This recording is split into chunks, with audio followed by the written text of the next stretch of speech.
Ano ang ibig sabihin na magkakaroon ng huling pagtalikod bago bumalik si Kristo?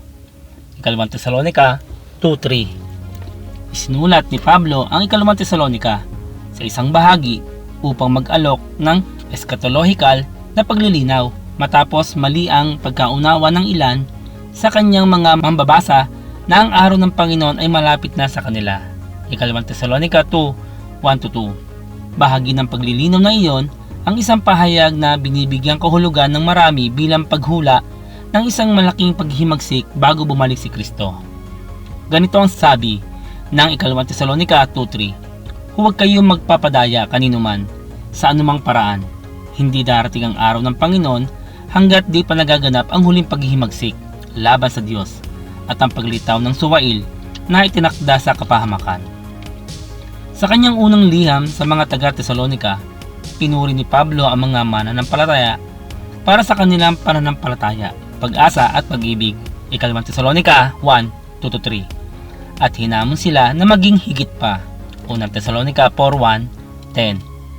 Ang isang lugar kung saan hinimok sila ni Pablo na lumago ay ang kanilang pag-asa.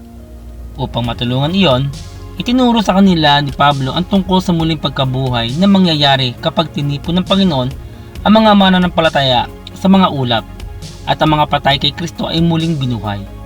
Unang Tesalonica 4:13-17. Ang pangyayaring ito na madalas na tinatawag na rapture ay nagpapahintulot sa mga mananampalataya na magdalamhati sa parang naayon sa kanilang pag-asa.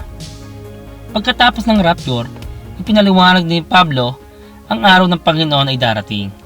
Ito ay magiging isang panahon ng malaking kahirapan para sa mga nananatili sa lupa sa araw na iyon. Unang Tesalonica 5:2-3. Ipinaliwanag ni Pablo na ang araw na iyon ay hindi aabot sa mga mananampalataya. Unang Tesalonica 5:4. At hindi tinalaga ng Diyos ang mga mananampalataya para bagsakan ng kanyang puot. Unang Tesalonica 5:9. Gayunpaman, dahil sa kaiklian ng panahon, kailangan sulitin ng mga taga-Tesalonica ang kanilang pagkakataon, maging gising at matino. Unang Tesalonica 5:6-8.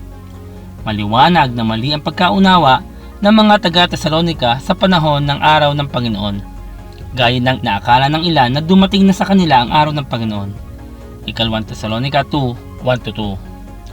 Ipinaliwanag ni Pablo na ang araw ng Panginoon ay hindi pa dumarating at hindi ito darating hanggat hindi nauna ang ilang mga bagay. Ang isa sa mga pangyayaring iyon bago ang araw ng Panginoon ay ang pagsisiwalat ng taong suwail. Ikalawang Tesalonica 2:3. Gayun din, sabi ni Pablo, ang pagtalikod ay darating bago ang araw ng Panginoon.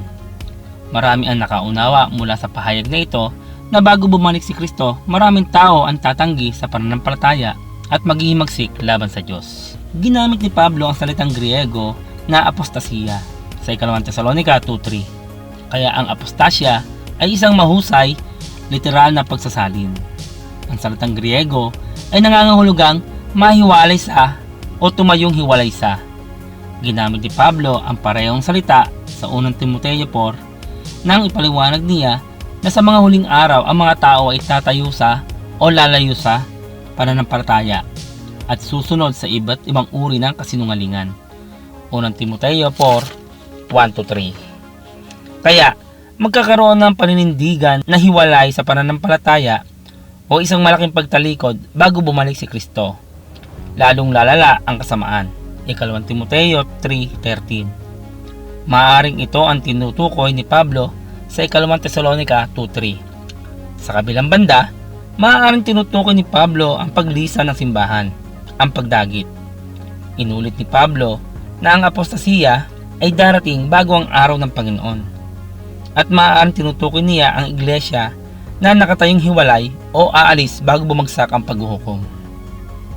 Sa unang Tesalonica 4 ay inilarawan ni Pablo ang kaganapan ng pagtatagpo ng simbahan kay Kristo sa mga ulap. Pagkatapos ay ipinaliwanag ni Pablo na ang araw ng Panginoon ay darating sa mga nakatakdang mapusa. Sila, ngunit hindi sa mga mananampalataya. Unang Tesalonica 5:3. Dahil ang mga mananampalataya ay hindi nakalaan sa puot. Unang Tesalonica 5:9. Pagkatapos ay sa Ikalawang Tesalonica, sinabi niya na ang isang paninindigan na hiwalay o malayo ay magaganap bago ang araw ng Panginoon. Ikalawang Tesalonica 2:3. Ang ilang mga komentarista ay naniniwala na ang pagtalikod ay isang pag-alis lamang ng simbahan mula sa mundo. Ang magkaibang pakahulugan ng salitang apostasiya ay maaaring magbigay daan para sa alinmang uri ng pag-alis, doktrinal o pisikal.